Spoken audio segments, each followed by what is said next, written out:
Hello. ഇന്നലെ ഞാൻ ഒരു വീഡിയോ ഇട്ടായിരുന്നു.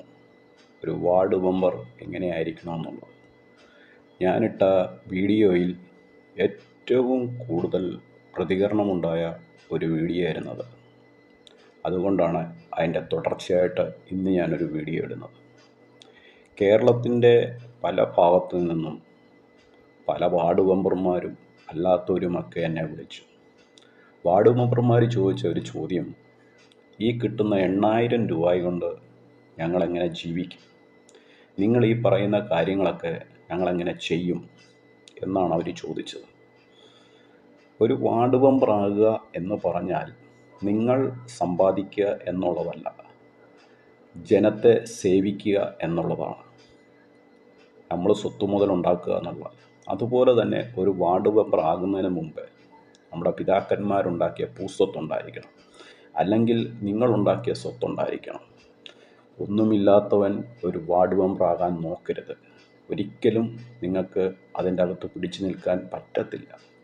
ഇന്നലെ ഒരു വാർഡ് മെമ്പർ, പുള്ളി നീണ്ടകരയിലുള്ള ഒരു പ്രസാദ്, പുള്ളി അവിടുത്തെ ഒരു വാർഡ് മെമ്പറാണ്.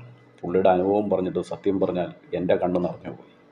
ഗൾഫിൽ പോകാനിരുന്ന സമയത്ത് നാട്ടുകാരെല്ലാം കൂടെ പിടിച്ച്, അതായത് കരുണാകരൻ്റെ ഭരണം നടക്കുന്ന സമയത്ത്, ഇടതും വലതും ശക്തമായ രീതി കേരളം ഭരിക്കുന്ന സമയത്ത് പുള്ളിയെ പിടിച്ച് നിർത്തി. ജയിക്കാനൊരു സാധ്യതയുമില്ലാത്ത ആ സ്ഥലത്ത് പുള്ളിക്കാരനൊന്ന് ജയിച്ചു. അതുകൊണ്ട് പുള്ളി ഗൾഫിലോട്ടുള്ള പോക്ക് നിർത്തി. ഗൾഫ് റിട്ടയർഡായിരുന്നു. വീണ്ടും പോകാൻ നിന്ന സമയത്ത് ഈ ഇലക്ഷനിൽ നിന്ന് സത്യസന്ധമായ രീതിയിൽ ആ നാട്ടിൽ നിന്നതിൻ്റെ ഫലമായി അദ്ദേഹത്തിൻ്റെ കിടപ്പാടവും എല്ലാം നഷ്ടപ്പെട്ട് ഇന്ന് അദ്ദേഹം ഒരു വാടകയ്ക്കാണെന്ന് പറഞ്ഞു. സത്യസന്ധമായ രീതിയിൽ ഇതിൻ്റെ അകത്ത് എങ്ങനെ ഈ 8,000 രൂപയ്ക്കകത്ത് നിൽക്കാൻ പറ്റും എന്നാണ് അദ്ദേഹത്തിൻ്റെ ചോദ്യം. അതുപോലെ പല ഭാഗത്തുനിന്നും പലരും വിളിച്ച് ചോദിച്ചു. നിങ്ങളൊരു കാര്യം മനസ്സിലാക്കുക, ഇനിയെങ്കിലും ഇലക്ഷന് നിൽക്കുന്നവർ ഒരു വാർഡ് മെമ്പറായിട്ട് നിൽക്കാനോ രാഷ്ട്രീയത്തിൻ്റെ ഏതു മേഖലയിൽ നിൽക്കാനോ ഉദ്ദേശിക്കുന്നവരൊരു കാര്യം നിങ്ങൾ ആദ്യം മനസ്സിലാക്കുക, നിങ്ങൾ ജനങ്ങളെ സേവിക്കാൻ ഇറങ്ങുന്നത്, അല്ലാതെ ജനങ്ങൾ നിങ്ങളെ സേവിക്കാനല്ല. ഒരു വാർഡ് മെമ്പറുടെ ബുദ്ധിമുട്ടെന്ന് പറഞ്ഞാൽ ഭയങ്കരം തന്നെയാണ്. ഒരു ഓടയ്ക്ക് ബ്ലോക്ക് വന്ന ഉടനെ വിളിക്കും, വാർഡ് മെമ്പറെ ഓട ബ്ലോക്കായി, ഞങ്ങളുടെ ഓട ശരിയാക്കിത്താ. സത്യം പറഞ്ഞാൽ അവർ 4 പേര് കൂടി, അവിടുത്തെ നാട്ടുകാർ കൂടി ആ ചപ്പ് വലിച്ചു മാറ്റിക്കഴിഞ്ഞാലോ തീരാവുന്ന വിഷയമേ ഉള്ളൂ. പോസ്റ്റായിട്ട് ലൈറ്റ് പോയാൽ ഉടനെ വിളിക്കും, ഞങ്ങളുടെ ഇവിടുത്തെ ലൈറ്റ് കത്തുന്നില്ല, ഉടനെ വന്ന് മാറുക. ഇതെല്ലാം ചെയ്യേണ്ടത് ഈ 8,000 രൂപയ്ക്കകത്താന്ന് ഓർത്തോണം. ഒരു പരിപാടിക്ക് പോകാൻ പറ്റത്തില്ല. ഒരു വാർഡ് മെമ്പറെ സംബന്ധിച്ച് അയാൾ നല്ല രീതിയിൽ നല്ല ഡ്രസ്സ് ഇട്ട് നടക്കണം. അയാളുടെ കുടുംബത്തെ നല്ല രീതിയിൽ പോറ്റുന്നവനായിരിക്കണം. കുഞ്ഞുങ്ങൾക്ക് നല്ല വിദ്യാഭ്യാസം കൊടുക്കുന്നവനായിരിക്കണം.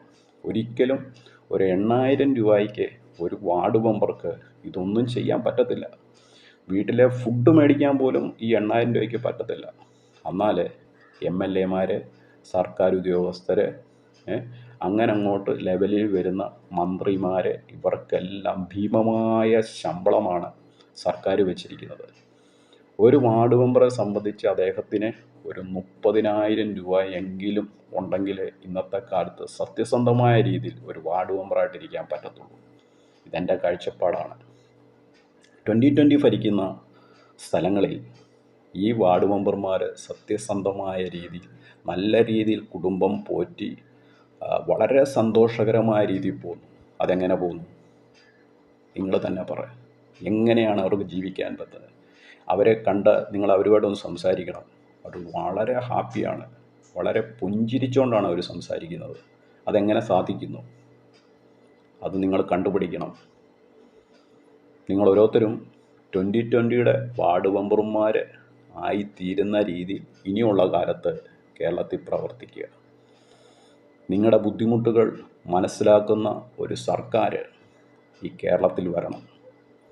ഞാൻ ഇടതും വലതും ഇന്നുള്ള എല്ലാ വാർഡ് മെമ്പർമാരോടും പറയുക, സഹോദരന്മാരെ, നിങ്ങൾക്ക് 8,000 രൂപ കൊണ്ട് ജീവിക്കാൻ പറ്റത്തില്ല.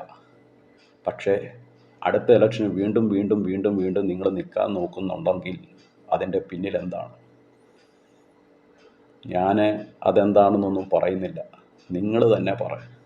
നിങ്ങൾ അടുത്ത ഇലക്ഷൻ വരുമ്പോൾ നിങ്ങൾ പിന്നെയും പറയുക, ഞാൻ നിന്നോളാം. ഒരു വാർഡ് മെമ്പർ കഴിഞ്ഞ ദിവസം പറയുന്ന കേട്ടു, ഞാനിനി നിൽക്കത്തേ ഇല്ലെന്ന്. എന്തുകൊണ്ടാണ്? ഞാനിനിയും ഇലക്ഷന് നിൽക്കത്തേ ഇല്ല. ആ വാർഡുകാർ പറയുന്നത് ഞങ്ങൾ നിർത്തും. അവർ പറയുന്നത് ഞാൻ നിൽക്കത്തില്ല. എന്താണെന്ന് വെച്ചാൽ അവർക്കിതിൽ നിന്ന് ഒരു രൂപയുടെ വരുമാനമില്ല. അവരുടെ കയ്യിൽ നിന്ന് പൈസ പോയിട്ടുള്ളതല്ലാതെ ഒരു രൂപ അവർക്ക് കിട്ടിയിട്ടില്ല. അതുകൊണ്ട് അവരിനി നിൽക്കുന്നില്ല എന്ന് പറയുന്നത്. നിങ്ങൾ വീണ്ടും വീണ്ടും വീണ്ടും നിൽക്കണമെന്ന് പറയുന്നതിൻ്റെ കാരണം എന്താണ്? അതുകൊണ്ട് അഴിമതിയില്ലാത്ത, ഒരു കറയും കൈപ്പറ്റാത്ത ഒരു വാർഡ് മെമ്പറെയാണ് ഇനിയുമുള്ള തലമുറയ്ക്ക് ഈ കേരളത്തിന് വേണ്ടത്. അതിന് നിങ്ങൾ അണിചേരാൻ നോക്ക്.